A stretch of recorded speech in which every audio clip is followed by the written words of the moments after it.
હવે આગળ વાત કરીએ તો પંચમહાલની. પંચમહાલ પાવાગઢ ખાતે 5 દિવસ રોપવેની સેવા રહેશે બંધ. ભક્તોએ પગથિયા ચડવાનો વિકલ્પ કરવો પડશે પસંદ.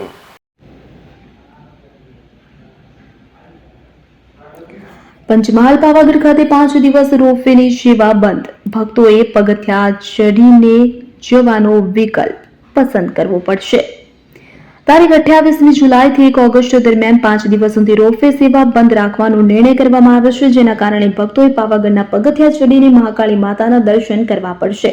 પંચમહાલ જિલ્લાના હાલોલ તાલુકાના અને ભક્તોની આસ્થાનું સ્થાનક એટલે કે શક્તિપીઠ પાવાગઢ, કે જ્યાં લાખોની સંખ્યામાં માઈ ભક્તો દર્શન માટે ઉમટી પડે છે. ખાસ વિશેષ વાર તહેવાર કે શનિવાર અને રવિવારની રજાઓમાં પણ ભક્તોનો કિડિયારો ઉભરાય છે. જો કે પાવાગઢ પર્વતના પગથિયા ચડતા ભક્તો માટે રોપવે સેવા ચાલી રહી છે, પરંતુ ઉષા બેક્રો કંપની દ્વારા ઉડન ખટોલા રોપવે સેવાના મેન્ટેનન્સ અર્થે બંધ કરવાનો નિર્ણય કરવામાં આવ્યો છે, જેમાં તારીખ 28મી જુલાઈથી 1 ઓગસ્ટ દરમિયાન 5 દિવસ સુધી રોપવે સેવા બંધ રાખવાનો નિર્ણય કરવામાં આવ્યો છે, જેના કારણે ભક્તોએ પાવાગઢના પગથિયા ચડીને મહાકાળી માતાના દર્શન કરવા પડશે. જ્યારે આગામી તારીખ 2 ઓગસ્ટના રોજથી રોપવે સેવા રાબેતા મુજબ શરૂ કરવામાં આવશે.